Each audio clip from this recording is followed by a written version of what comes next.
Hey guys, welcome back. I'm David and we're here in my shop where I build E-War guitars.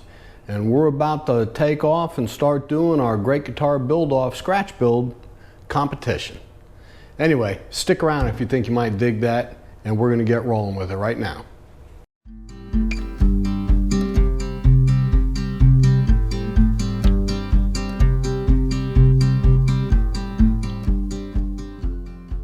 So here I am, I'm getting started designing. I decided to use as a starting point anyway the initial body shape of the Bishop guitar that I just finished. I just finished two of them. But this one's going to change it up a bit. I'm going to change the body up, and I'm actually doing a 25-inch scale length in this guitar. You can see I'm laying out the neck on the drawing paper and laying out the nut and everything. So when I start designing a guitar, I lay out all the working bits first. You know, I get the neck laid out and the pickup set and the headstock. Oh, that's a different headstock I'm going to use too. That's a cool looking, I think a real cool looking headstock. That's got a 3x3 tuners on it, and I think it'll go good with this guitar. I'll do a tilt back headstock on it too. So yeah, I like getting the pickups laid out, get the bridge laid out. Get my controls laid out before I really start tweaking on the body and everything, you know. And now originally I was going to use a string through bridge, but I think I'm going with a two-piece bridge with the bridge and then a tailpiece with a wrapped tailpiece. I think it's a Goto. I've already picked that up. Now I could get in and start tweaking on the shape a little bit and get it so it works right, and get the lines, get all the curved lines and everything going how I want it. And the slightest detail can make the biggest difference, you know? Just it takes very subtle changes in lines and to really change the appearance. Either change it for the good or for the bad. And I hope I'm doing this one to the good. But in this I'm gonna do, I have in my head, I wanna do like a Buckeye burl top, but the top is not gonna be the entire top. It's just gonna be shaped almost like a pick guard on a thing, although it's going to be laminated directly to the ash body. But I want to cut it out like a pick guard. And if what's in my head comes out good, I think it'll be cool looking. But I'm trying to determine where the pick guard portion, the Buckeye burl, is going to stop. And so I drew another curve at the bottom. Now I'm getting my controls laid out. I want them to line up right in between where the Buckeye burl stops and the ash starts. And I think that'll be kind of cool too. And I'll recess them in a little bit.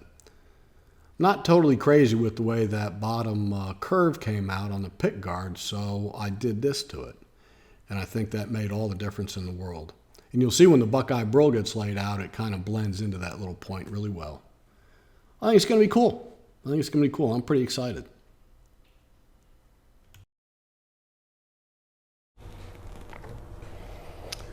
Well, I'm definitely ready to get started on this next guitar I'm working on here. I'm very excited about it. Just finished up the last two this morning. The two I did in my giveaway I just finished the other day. And I'm excited to get going on this. If you'd like to check out that other series of videos, they're pretty cool guitars, you can click the link up here and you can check it out. Anyway, so here we are. I've got my design here. As you can see, it's a dual humbucker pickup design. I'm following the same outline, the pattern of the guitars I just finished, although I'm going to change up quite a bit of stuff on it. I'm going to do, I've got a piece of Buckeye burl right here, which I've never used before. I thought a competition is probably a good place to try out new stuff. Try to experiment a little bit and see what I could do. I've got some epoxy over there. I'm going to work on this and do some colored epoxy in it. I intend to slice this up and do, I hope it's 2 1/4 inches thick, and I'm hoping to slice it up and get 4 different pieces out of it, where I can make 2 separate tops. I'm going to do a double laminated top on top of this guitar, and I'm going to separate it with some of this walnut veneer right here. So I think that might be kind of cool. I hope it works. Like I said, it's an experiment, and that's probably the first thing I got to get going on. So what I want to do is I want to do 2 different tops, each one separated by some walnut veneer. And this secondary top here is going to be quite thin. I want to make it as thin as I can, and it's going to incorporate the Buckeye burl with some of the epoxy filling the holes. and it's going to almost look like a pick guard. It's going to be glued on and everything, but it's going to be hopefully look about like a pick guard. And then under that, like I said, I'm going to have the walnut veneer, and then I'm going to have another top under that, a bit thicker, that I could carve and shape a little bit. That'll be another layer of the Buckeye burl, which is going to glue on top of this ash body blank I have down here. So, yeah, and I've got this wood here I got from Guitar Wood Experts. I'm not exactly even sure what it is. I bought some other fingerboard material, and they sent me a couple of these. I'm not sure if it's Goncalo. It looks like a very tight grained, very straight, flat, smooth, some kind of hardwood. It looks pretty cool, but I also still have some Wenge left over from the last couple guitars I made. I may make the neck, the fretboard out of that too. Not quite sure yet. And I've got this here piece of very old, I do remodeling. I'm a construction guy. I have a little construction company here in Mobile. And this is a 2x4 that was taken out of a house that was constructed in 1897. So that's a very old chunk of wood right there. It's just beautiful. It was, it's turned into a fat lighter, but it was originally a piece of, I believe, a piece of yellow pine. And it's heavy and hard as a rock. And I planed off 2 sides of it, and it looks really pretty. Nice looking piece of wood. I think I'm going to make the neck out of that, although I'm not sure. I had it in my, I put it in my hot box for about 3 weeks wanting to dry it out, and it came out and it had a bit of a twist to it. So I don't know if you could see that, but that thing's rocking pretty good. And it was pretty flat before because I just planed it. But so, I mean, the jury's still out on that one too. I'm going to re-flatten this. I'm going to keep an eye on it over the next couple of weeks. I'll probably put it back in my hot box. If it continues to twist, I'm going to use it for something else, and I'll get a different piece of wood, because I definitely don't want something that's going to be moving in my neck, even though I'm probably going to laminate some other woods in here too. Still don't want the main body of the neck to be anything that's going to be moving on me, of course. So anyway, so that's a question mark, and this Buckeye burl's a question mark too.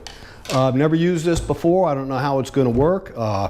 I've got it kind of figured out roughly how I want to lay the body out on it, so I could keep some of this live edge and do something cool with some epoxy. But anyway, I think what I got to do first, I want to start cutting on this thing to see if it's going to hold together for me, because if not, I'm going to have to jump ship with this idea and try out something else. But anyway, so I'm going to take this on over to my bandsaw and start cutting on it and see what I can do. I hope you all stick around. I hope you dig it. And if you do, how about you give me a like and subscribe. So anyway, so I'm going to set up over there and get going with this.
guys, thanks for watching. I really appreciate it. Got my tops all milled up and cut down and glued up and ready for some epoxy. Got my neck blank ready to go. That joker's going back in the hot box a couple days. Make sure it ain't gonna move. I got my mold here that I'm gonna use to pour epoxy into those tops. I got my epoxy, I got a vacuum chamber coming. It ought to come here over the weekend maybe, and I can start doing that epoxy. Got some templates to make. I got my body blank laying over there. I got to get that routed up and everything. Got some templates to make and some ideas to come up with, and try to come up with some solutions for some of my questions too. Anyway, I really dig you all sticking around and watching the whole thing. If you dig this sort of thing, this is your first time here, how about you give me a like and subscribe? I really appreciate you all very much. I really do. And y'all have a good one. We will see you on the next one. Thanks for coming.